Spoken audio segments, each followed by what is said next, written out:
शुरू करने से पहले मुझे आपसे 3 बातें कह लेना चाहिए। उसमें से नंबर 1 है, मेरी हिंदी बिल्कुल अच्छी नहीं है, तो माफ़ कर दीजिएगा इसमें अगर कोई ग्रामर के तौर पे कोई गलती हो गया हो। नंबर 2 है, ये जो टॉपिक है ऑटिज़्म बहुत सेंसिटिव सा टॉपिक है और इसको आपको ध्यान और धैर्य के साथ सुनना चाहिए। और जो नंबर 3 है कि वो सुप्रीम कोर्ट का जो हाल ही में राय निकला हुआ है कि हम स्टेम सेल थेरेपी नहीं अप्रूव करेंगे, तो इसके चलते बहुत सारा पेरेंट्स जैसे खुश हुए हैं, बहुत सारे पेरेंट्स को चोट भी पहुंचा है। तो हमको ये समझना चाहिए कि सुप्रीम कोर्ट का ये जो राय है इसका क्या इम्पैक्ट है, स्टेम सेल थेरेपी क्या है और क्या इससे आपको डरना चाहिए, क्रोधित होना चाहिए, मान लेना चाहिए, सिचुएशन क्या है। तो चलिए शुरू करते हैं। चलिए पहले हम ये समझ लेते हैं कि ऑटिज्म क्या है। तो जो बच्चे का जो ब्रेन का विकास होना चाहिए था माँ के कोख में, वो किसी ना किसी कारण के लिए नहीं हो पाया। ऑटिज्म कोई रोग नहीं है, वो कोई बीमारी नहीं है, वो एक कंडीशन है। वो कंडीशन न्यूरो डेवलपमेंटल कंडीशन है। तो जिन बच्चों में ऑटिज्म डायग्नोसिस होता है, उन बच्चों में ये देखा जाता है कि आई कांटेक्ट नहीं हो पाता है ठीक से। वो ज्यादा देर तक एक जगह पे धीर होके नहीं बैठ सकता है, वो फोकस नहीं कर पाता है, वो चंचल रहता है। आप उससे कुछ भी बात करोगे तो वही बात को वो रिपीट करता है। वो सबके साथ आसानी से मिलजुल के नहीं रह पाता है। ऐसा नहीं है कि उसको पसंद नहीं है, लेकिन उसकी दुनिया में उसका कोई मतलब नहीं होता है। तो अगर मान लो कि एक रूम में ढेरों बच्चे हैं, सारे खेल रहे हैं आपस में, जो कि नॉर्मल है।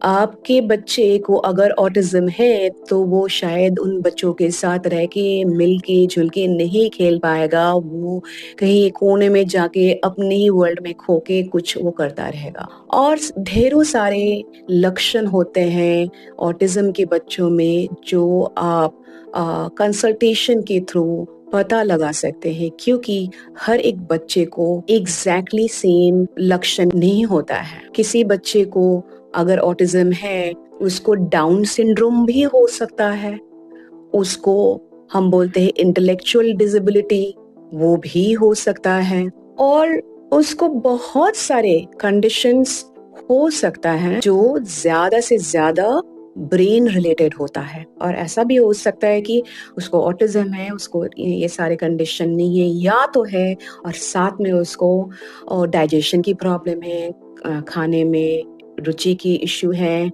सोने में प्रॉब्लम है, उसको बातें करने में प्रॉब्लम है, वो जो कह रहा है वो ना कह पाने का प्रॉब्लम होता है।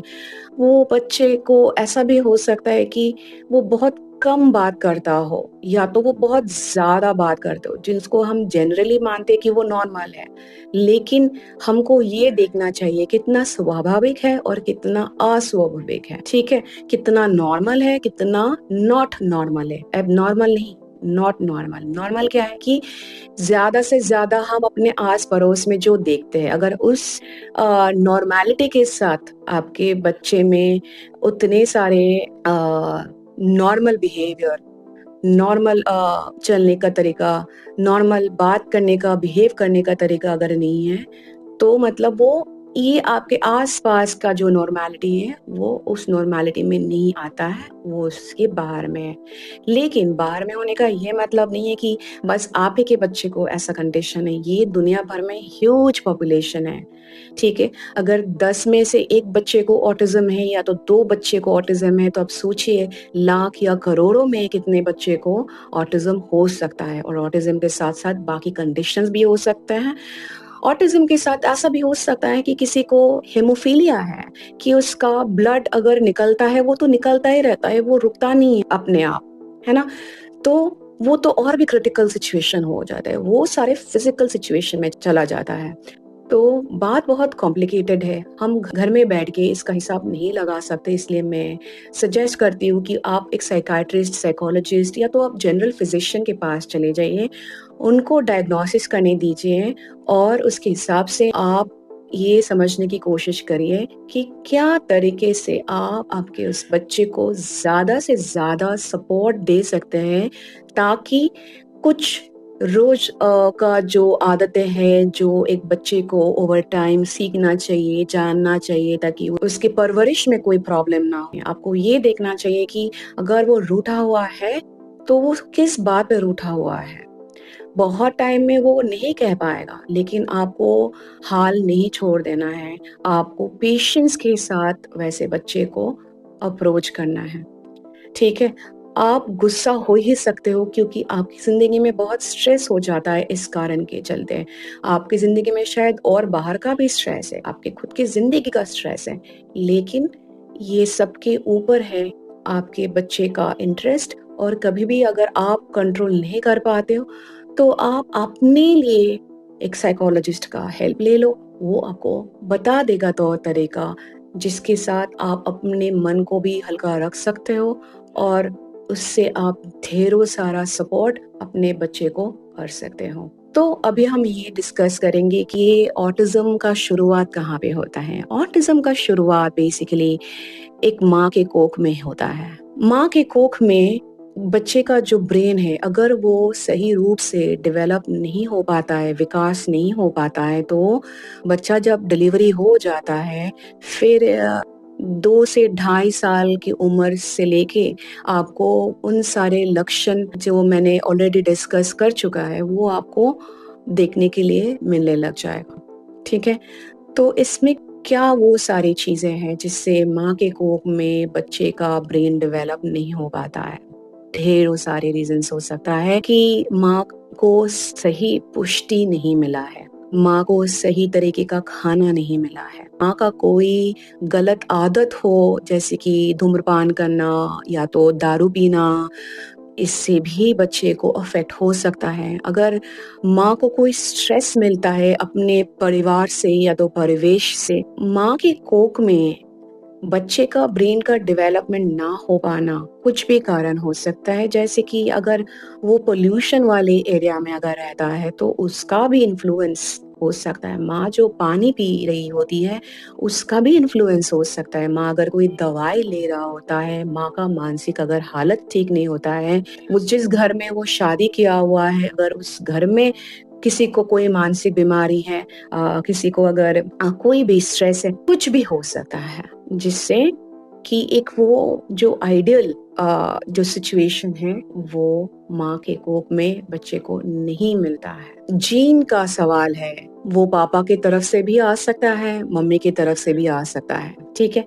और हम जो इतनी देर तक ये जो ब्रेन के बारे में बोलते आ रहे कि ब्रेन डेवलप नहीं हो पाना, ये ब्रेन डेवलप ना हो पाना क्या हम ये कह रहे हैं कि उसके ब्रेन छोटा होता है, वो या तो बहुत बड़ा होता है? नहीं, हम ये नहीं कह रहे हैं। ठीक है? ब्रेन का डेवलपमेंट एक तो स्ट्रक्चर के हिसाब से होता है और दूसरा होता है कि फंक्शन के हिसाब से। जैसे कि मान लो कि एक घड़ी है आपके दीवार पे और वो घड़ी एकदम सही बनाया हुआ है, कोई भी प्रॉब्लम नहीं लगता है आपको बाहर से। तो इसका क्या हो गया कि घड़ी बाहर से स्ट्रक्चर उसका सही है, लेकिन घड़ी में बैटरी डालने के बावजूद भी वो उसका जो काँटा है वो सही से नहीं मूव करता है। मतलब क्या हुआ कि घड़ी का जो फंक्शन है वो सही से नहीं हो रहा है। तो हम जैसे-जैसे बोलते आ रहे हैं कि ब्रेन का डेवलप ना हो पाना सही से, वो ज़्यादा से ज़्यादातर इस फंक्शन के बारे में हम कह रहे हैं। ठीक है? तो अभी आपको सारे सब कुछ पता चल गया है। ये भी आपको पता चलना चाहिए कि कभी-कभी डॉक्टर्स मेडिसिन देते हैं। तो अगर ऑटिज़्म कोई बीमारी नहीं है, अगर ये कोई रोग नहीं है, तो मेडिसिन क्यों देते हैं? किसी-किसी सिचुएशन में मेडिसिन दिया जाता है ताकि जैसे हमने पहले डिस्कस किए हुए हैं कि बच्चे को और आनुषंगिक प्रॉब्लम हो सकता है, जैसे कि खाने में रुचि ना हो पाना। अगर खाने में रुचि नहीं है तो उसमें पौष्टिकता नहीं पहुँचेगा और पौष्टिकता नहीं पहुँचेगा तो ब्रेन का विकास रुक जाएगा। उस हिसाब से फिर भी नहीं हो पाएगा, है ना? तो दवाई दिया जाता है शायद खाने का इंटरेस्ट बढ़ाने के लिए, या तो अगर बहुत ज़्यादा बच्चा खा लेता है उसको कंट्रोल में लाने के लिए, या तो अगर बच्चे में बदहज़मी भी पाया जाता है उसके लिए, या तो बच्चे के अगर मुँह से अगर ऐसा पानी निकलता है उसको कंट्रोल करने में। बच्चे को अगर बहुत स्ट्रेस होता है, ठीक है? दवाई से हम उस स्ट्रेस को भी कंट्रोल कर पाते हैं। बच्चा अगर बहुत चिड़चिड़ा है, हम दवाई से वो चीज भी कंट्रोल कर लेते हैं। जो लॉन्ग टर्म जो थेरेपी होता है वो दवाई को हटा के नहीं होता है, वो दवाई को साथ में लेके जब तक जरूरी होता है वो डॉक्टर बता देता है, लेकिन थेरेपी चलता रहता है। थेरेपी का मतलब क्या होता है यहाँ पे कि बच्चा जैसे जैसे बड़ा होता जाएगा उसको समाज में इंटीग्रेट होना पड़ेगा, राइट। उसको बाकी बच्चों के साथ खेलना पड़ेगा, पढ़ाई करना पड़ेगा, साथ में मिलना जुलना पड़ेगा, उसको बाहर जाके चीजें करना पड़ेगा। जो नॉर्मल जो हम आसपास में देखते हैं वैसे ही उसमें वो सारे गुण, वो सारे स्वभाव होना चाहिए। तो थेरेपी का काम है वैसे सारे जो गुण हैं, वैसे सारे जो स्किल्स है, व्यवहार है, वो सारी चीज को उसको धीरे धीरे डालते रहते हैं ट्रेनिंग के तौर पे। तो अभी ये चीज है कि हाल ही में सुप्रीम कोर्ट ऑफ इंडिया ने एक राय निकाला है कि स्टेम सेल थेरेपी हम ऐसे बच्चों को नहीं देंगे जिनमें ऑटिज्म डायग्नोसिस हो चुका हो। और इससे क्या हुआ है, जैसे कि बहुत सारे फैमिलीज बहुत खुश हुए हैं, बहुत सारे फैमिलीज अपसेट दुखी भी हो गए हैं। वो सारे फैमिलीज जो दुखी हुए हैं उनका कहना है कि सुप्रीम कोर्ट तो बच्चे को लेके रहते नहीं है, उनको कैसे पता है कि कितने तकलीफें होते हैं, बच्चे बात नहीं करते हैं। और हम स्टेम सेल थेरेपी करने के बाद बच्चे थोड़ा थोड़ा बात करना शुरू कर दिया। बच्चा कैसे चंचल हुआ करता था तो अभी वो बच्चा थोड़ा स्टेबल होने लग गया। तो बहुत पेरेंट्स को लगा कि ये जो स्टेम सेल थेरेपी मिला है उसके चलते ये सारे हुआ है।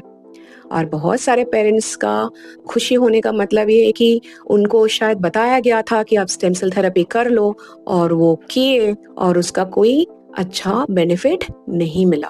ओके, तो दो पार्टी हैं, जिनको सही लगा और जिनको सही नहीं लगा। अभी इसी कारण मैं चाहती हूँ कि आप ये समझो कि स्टेम सेल थेरेपी का क्या मतलब है। स्टेम सेल थेरेपी एक बहुत ही आधुनिक थेरेपी है, तकनीक है जिससे ढेरों सारे जो बीमारी होते हैं, राइट, उसका ट्रीटमेंट होता है। जैसे कि अगर किसी को ब्लड कैंसर हो गया उसको हम स्टेम सेल थेरेपी से ठीक कर सकते हैं। अगर किसी बच्चे को थैलेसेमिया हो गया हम स्टेम सेल थेरेपी के साथ उस बच्चे को ठीक कर सकते हैं। स्टेम सेल थेरेपी के साथ हम बहुत रेयर कंडीशन भी ट्रीट करते हैं। तो हाल ही में वैज्ञानिक लोगों को लगा कि क्या हम स्टेम सेल थेरेपी के साथ ऑटिज्म जो है उसको ठीक कर पाएंगे क्या, और उसी के हिसाब से आज हम स्टेम सेल थेरेपी को कहीं यूज कर रहे हैं। लेकिन ये एक्सपेरिमेंट है, ठीक है, अभी भी इसका कोई निर्धारित चिकित्सा के रूप में इसको ऑटिज्म को ठीक करने के लिए संबोधित अप्रूवल नहीं मिला है, ठीक है। वो सारे लोग कोशिश कर रहे हैं कि स्टेम सेल थेरेपी से अगर हम कुछ कर पाते हैं इन बच्चों के लिए, क्योंकि इनके एक तो बच्चों को खुद को प्रॉब्लम है, साथ में पेरेंट्स लोगों को इतना प्रॉब्लम है, और पेरेंट्स जो चाहते भी है कि हम कुछ भी पैसा खर्चा कर देंगे, हमको बच्चे को अच्छे से अच्छा ट्रीटमेंट देना है। और जो मार्केट है आपको पता ही है, पता चलता है जहाँ पे नीड दिखता है, जरूरत दिखता है, वो कुछ लेके आ जाएगा और वो बेचना शुरू कर देगा। तो बहुत जगह पे ये स्टेम सेल थेरेपी को बेकायदे से बेचा जाता है और बहुत एक्सपेंसिव भी होता है, जो हर कोई अफोर्ड नहीं कर पाता है। तो सुप्रीम कोर्ट को यहीं पे लगा कि ये सही रास्ता नहीं है, ये सही चीज नहीं है, ये एक्सप्लॉयटेशन है। कि अभी भी ये ट्रायल में चल रहा है, वैज्ञानिक लोग अभी भी इसको ट्रायल कर रहे हैं कि क्या क्या जगह में हम यूज कर सकते हैं, और उनको ट्रायल करने के लिए लोग तो चाहिए।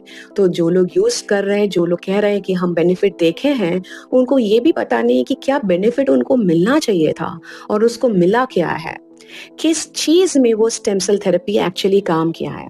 तो अगर स्टेम सेल थेरेपी करते हैं, ऐसा देखा गया है कि बच्चे का जो बॉडी में स्वाभाविकता होना चाहिए, मसल में, फ्लेक्सिबिलिटी में, मूवमेंट में, उसके आंखों के जो फोकस है उसमें, इसमें छोटे छोटे चीज में ना स्टेम सेल थेरेपी का कुछ एक भाव देखे हैं हम लोग, लेकिन हर सभी के लिए काम नहीं किया है।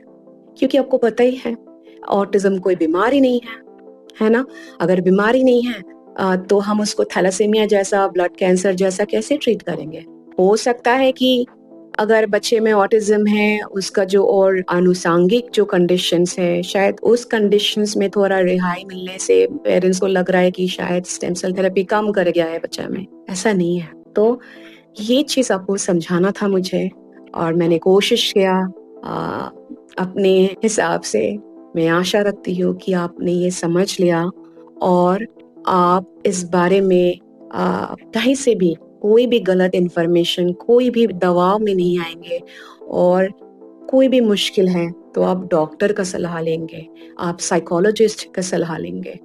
बिना इन लोगों से बात किए, आस-पड़ोस के मम्मी है, पापा है, चाचा है, चाची है, किसी का बात नहीं सुनना है। कोई भी डॉक्टर नहीं है जिनको पता नहीं है और गाँव के जो डॉक्टर्स हैं, श्रद्धा के साथ कहना चाहती हूँ कि शायद इनको भी जो आधुनिक ट्रीटमेंट है, इसके बारे में बहुत सारा ज्ञान ना भी हो सके।